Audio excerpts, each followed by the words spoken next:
नोरमा group, जो सोचता है वो करता है। आपके अपने सपनों का आशियाना। अचानक से चुनाव से 3 महीने पहले प्रशांत किशोर ने जिस तरह से अपना एंगल बदला है, उसके बाद से विपक्ष और सत्ता पक्ष दोनों के लिए उन्होंने मुश्किलें पैदा कर दी है। जैसा कि आप सभी जानते हैं कि विपक्ष लगातार सत्ता पक्ष पर हमलावर है। तेजस्वी यादव और कांग्रेस उसका नेतृत्व कर रही है, लेकिन उससे भी बड़ी बात ये देखने को मिली कि प्रशांत किशोर ने सत्ता और विपक्ष दोनों को किनारा करते हुए खुद कमान संभाल लिया है।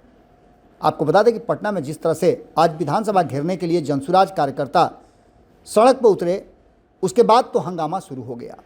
ये पहले से तय था कि आज कई मुद्दों को लेकर के जनसुराज सड़क पर उतरेगी और विधानसभा का घेराव करेगी। विधानसभा में बैठे जो भी लोग हैं 243, उन पर सीधा सीधा आरोप है कि वो विधानसभा को लेकर के और लोगों के समस्या को लेकर के सजग नहीं हैं।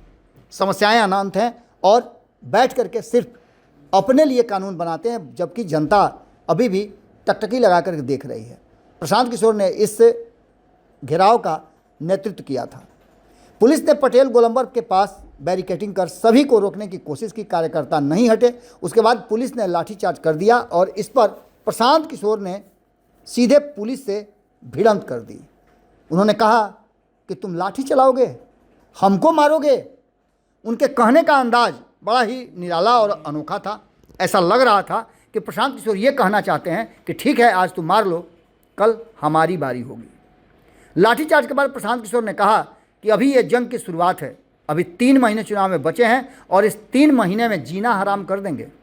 बिहार की जनता बदलाव चाहती है और ये लोग सदन और पुलिस के पीछे छिप करके किसके आदेश पर लाठी चलवाया गया, मैं खड़ा हूँ, मुझ पर लाठी चलाओ। इससे पहले आपको बता दें कि देखा होगा आपने कि उनके पार्टी के जो कार्यकारी अध्यक्ष हैं मनोज भारती, वो इसके साथ साथ किशोर कुमार मुन्ना सहित अन्य कई नेता थे जो इससे पहले भी सड़क पर उतर चुके हैं और हंगामा हो चुका है। उस समय भी पुलिस ने कई लोगों पर केस दर्ज किया था, गिरफ्तारियां हुई थी, लेकिन आज नज़ारा कुछ अलग था। लाठीचार्ज के बाद प्रशांत किशोर कार्यकर्ताओं के साथ 2 घंटे तक वहां डटे रहे। उसके बाद उन्होंने सीधे तौर पे जो बातें रखी और जिस तरह की बातें की, उससे साफ लगा कि प्रशांत किशोर अब पूरी तरह से राजनीतिक रंग में रंग गए हैं और प्रशांत किशोर 1 इंच भी पीछे हटने के लिए तैयार नहीं हैं। आपको बता दें कि इस पूरे घेराव के नेतृत्व करते हुए प्रशांत किशोर ने अपना दम दिखाया।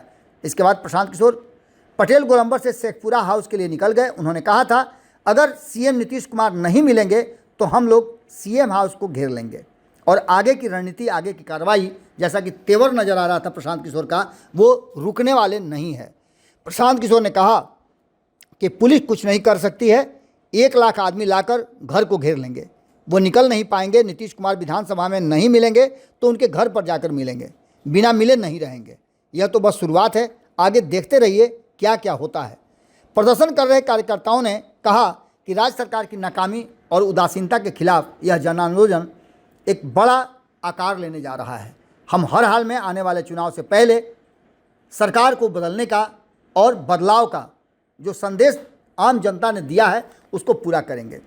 आपको बता दें कि इस पूरे कार्यक्रम के दौरान जो परिस्थितियां बनी, उसमें स्थिति कंट्रोल से बाहर होती नजर आई, तभी थोड़ी धक्का मुक्की हुई।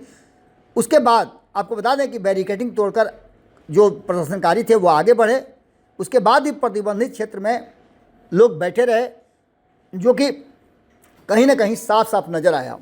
एसपी दीक्षा ने अपनी बातों को रखते हुए कहा कि हमने लोगों को समझाने की कोशिश की, लेकिन लोग समझने के लिए तैयार नहीं थे।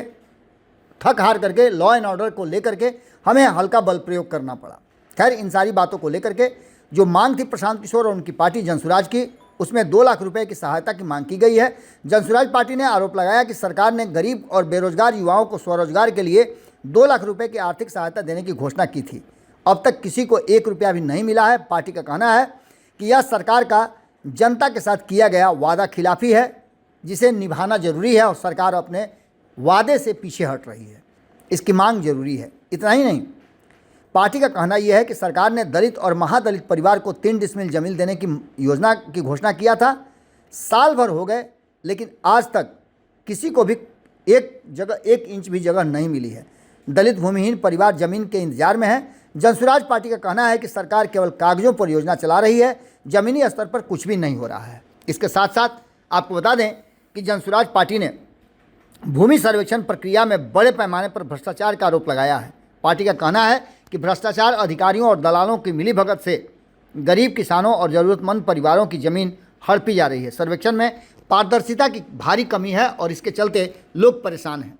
इतना ही नहीं, आपको बता दें कि प्रशांत किशोर के तेवर जो नज़र आ रहे थे, उसने कहीं ना कहीं सिर्फ सत्ता पक्ष को नहीं, विपक्ष को भी पूरी तरह से अलर्ट मोड में ला दिया है।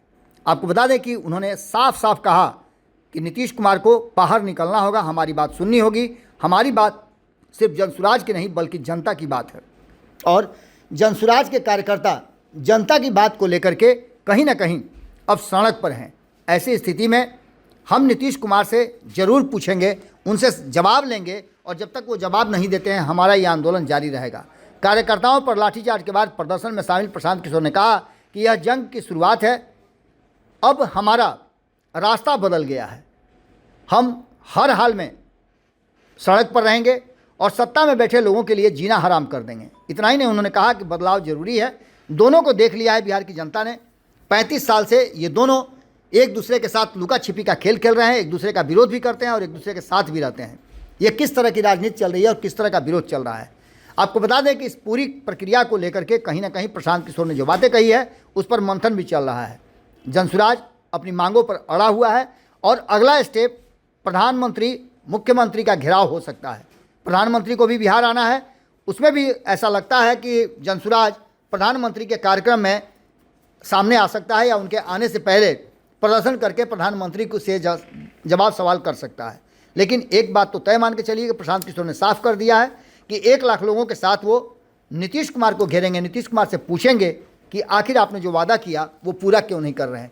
इसके अलावा और कई समस्याएं हैं, कई बातें हैं जिसको लेकर के प्रशांत किशोर लगातार लोगों के बीच और बदलाव यात्रा में शामिल हो रहे हैं। अब देखना होगा कि अगला स्टेप जनसुराज का क्या होता है। एक बात तो साफ है कि प्रशांत किशोर ने जो मुहिम छेड़ी है, आंदोलन का रास्ता अपनाया है, लोगों से मिल रहे हैं, लोगों से बातचीत कर रहे हैं, उसका असर साफ साफ दिखने लगा है। आगे क्या होगा ये देखना बड़ा दिलचस्प होगा। तस्वीरों में आपने देखा होगा किस तरह से हंगामा हुआ है और किस तरह से प्रशांत किशोर ने अपनी बात को रखी है। हम चाहेंगे कि थोड़ा सा प्रशांत किशोर का आप सुन लीजिए कि जब लाठीचार्ज हुआ और प्रशांत किशोर की ये जानकारी मिली तो उन्होंने सीधे सीधे पुलिस को थ्रेट कर दिया, चेतावनी दे दी कि अगर लाठी चलाओगे तो समझो क्या हो सकता है। सुनिए क्या कह रहे हैं प्रशांत किशोर। आप देखते हैं नीतीश कुमार को उनके घर में ना घेर लिया तो उसके घर में घेरने में 1 लाख आदमी लाके उसके घर में घेर लेंगे, निकल नहीं पाएंगे अपने घर से।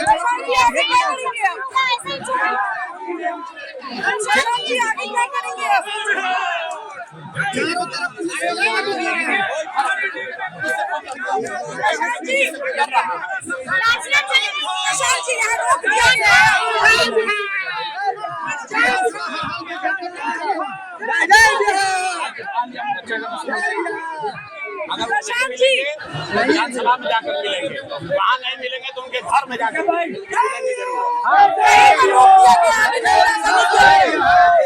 क्या सर एक खून सर एक खून का रंग क्या बिहार का रंग बदलेगा? प्रशांत जी एक खून का रंग क्या बिहार का रंग बदलेगा सर? एक खून का रंग बिहार के चुनाव का रंग बदलेगा क्या? देखते रहिए कि कौन सा रंग बदलता है। अभी शुरुआत हुई है। ठीक है सर, धन्यवाद। आपके सपनों को हमने सजाया है, ई होम्स पैनोरामा को हमने बनाया है। ई होम्स मेरा एक सपना था जिस पे मैं पिछले 4 साल से काम कर रहा था। हमने जो बनाया है वो सबने है माना। ई होम्स पैनोरामा में हो आपका भी आशियाना। और फाइनली हमने 2021 में इस प्रोजेक्ट को लॉन्च किया। बहुत लोग अप्रिशिएट कर रहे हैं कि पूर्णिया जैसे शहर में बिहार के, एक तो बिहार की बात करें उसमें भी पूर्णिया जैसे छोटे जगह में इस तरह का लाइफस्टाइल देना, ये सुन के हम लोगों को बहुत अच्छा लगता है। ई होम्स में हमने कुछ और भी किया है, जैसे हम जिस जगह में रह रहे हैं हमारे फैमिली सिक्योर हो, उनको सिक्योरिटी का ध्यान में रखा है। आपकी सुविधा और सुरक्षा आपके लिए खास है। ये आपका विश्वास है। इसमें आर्टिफिशियल इंटेलिजेंस का 7 लेयर सिक्योरिटी का हमने इस्तेमाल किया है। लस ग्रीन कैंपस को बनाया है। यदि हमारा बाउंड्री वाल है तो वो वर्टिकल गार्डन है। ये जितनी भी फैसिलिटी होता है एक इंटरनेशनल टाउनशिप में ई होम्स है, ये हम लोग विश्वास नहीं कर पा रहे हैं। जो भी हमारे मित्र दोस्त या जो भी हमारे बाहर के बाहर आते हैं तो हम लोगों को बहुत अच्छा सुनने को मिलता है और बहुत अच्छा क्रेडिट मिल रहा है। वो सारा हमने सिर्फ एक बिल्डिंग नहीं बनाया, हमें एक बहुत अच्छा लाइफस्टाइल दिया ई होम्स में, और मेरा एक सपना था जिसको मैं आज फुलफिल होते हुए देख पा रहा हूँ। ये आपका आवास है। ई होम्स पैनोरामा में अब आपका निवास है। E homes Panorama, luxurious lifestyle redefined. Panorama group, जो सोचता है वो करता है। अगर ये वीडियो पसंद आई और वह बिहार के राजनीति और बिहारियत से सरोकार रखेनी तो सब्सक्राइब बटन दबा के चैनल के सब्सक्राइब कर ली। ओजे एगो घंटी बा, ओकरा बटन दबा देला से कुल सटीक और मारक खबर रुआ मुफ्त में मिल जाई। अगर रुआ पत्रकारिता के हमनी के नया प्रयोग में सहयोग कर चाहतानी तो ज्वाइन बटन दबा दी। पेटीएम नंबर नोट कर ली 9386 816 700।